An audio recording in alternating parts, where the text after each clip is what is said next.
বাংলাদেশে সরকারি চাকরিজীবীদের মধ্যে নতুন করে অস্থিরতা তৈরি হয়েছে।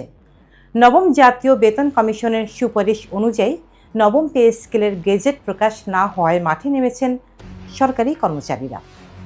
নির্বাচন সামনে, আর ঠিক এই সময় কেন জোরালো হচ্ছে বেতন কাঠামো নিয়ে আন্দোলন? এর পিছনের বাস্তবতা কী? রাজধানীর কেন্দ্রীয় শহীদ মিনারে সরকারি কর্মচারীরা সমাবেশ করেন নবম পে স্কেলের গেজেট প্রকাশ এবং বাস্তবায়নের দাবিতে। সরকারি কর্মচারীর দাবি অনুযায়ী দাবি আদায় ঐক্য পরিষদের নেতৃত্বে এই কর্মসূচিতে সরকারি, আধা সরকারি ও পে স্কেলের আওতাভুক্ত বিভিন্ন দপ্তরের কর্মচারীরা অংশ নেন। তাদের দাবি, নবম জাতীয় বেতন কমিশনের সুপারিশ অনুযায়ী দ্রুত গেজেট প্রকাশ করে নতুন বেতন কাঠামো কার্যকর করতে হবে। নির্ধারিত সময়ের মধ্যে গেজেট প্রকাশ না হওয়ায় কর্মসূচি আরও জোরদার করার ঘোষণা দেওয়া হয়েছে।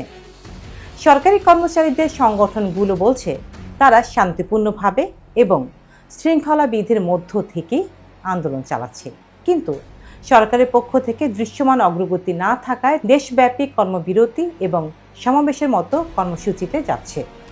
এদিকে বিভিন্ন খবরে দেখা গেছে নবম পে স্কেল বাস্তবায়নের দাবিতে আন্দোলনকারী সরকারি কর্মচারীরা মিছিল করলে পুলিশ ব্যারিকেড দেয় এবং পরিস্থিতি নিয়ন্ত্রণে লাঠিচার্জ, টিয়ার গ্যাস, সাউন্ড গ্রেনেড এবং জলকামান ব্যবহার করা হয়। এতেই বোঝা যাচ্ছে বিষয়টি শুধু দাবি দেওয়া নয়, বরং প্রশাসনিক ও রাজনৈতিকভাবে স্পর্শকাতর ইস্যুতে এই আন্দোলনের সময়টা গুরুত্বপূর্ণ, কারণ জাতীয় নির্বাচন সামনে। সরকারি চাকরিজীবীরা বাংলাদেশের বড় একটি ভোটার গ্রুপ। যদি নতুন পে স্কেল বাস্তবায়ন হয়, সরকারি কর্মচারীদের আর্থিক এই আন্দোলনের সময়টা গুরুত্বপূর্ণ, কারণ জাতীয় নির্বাচন সামনে। সরকারি চাকরিজীবীরা বাংলাদেশের বড় একটি ভোটার গ্রুপ। যদি নতুন পে স্কেল বাস্তবায়ন হয়, সরকারি কর্মচারীদের আর্থিক সক্ষমতা বাড়তে পারে, প্রশাসনের সন্তুষ্টি বাড়তে পারে, সরকারের প্রতি ইতিবাচক মনোভাবও তৈরি হতে পারে। আর বাস্তবায়ন না হলে অসন্তোষ বাড়তে পারে, কর্মবিরতি বা কর্মসূচি বাড়তে পারে, নির্বাচনকালীন প্রশাসনিক মানসিক চাপও বাড়তে পারে।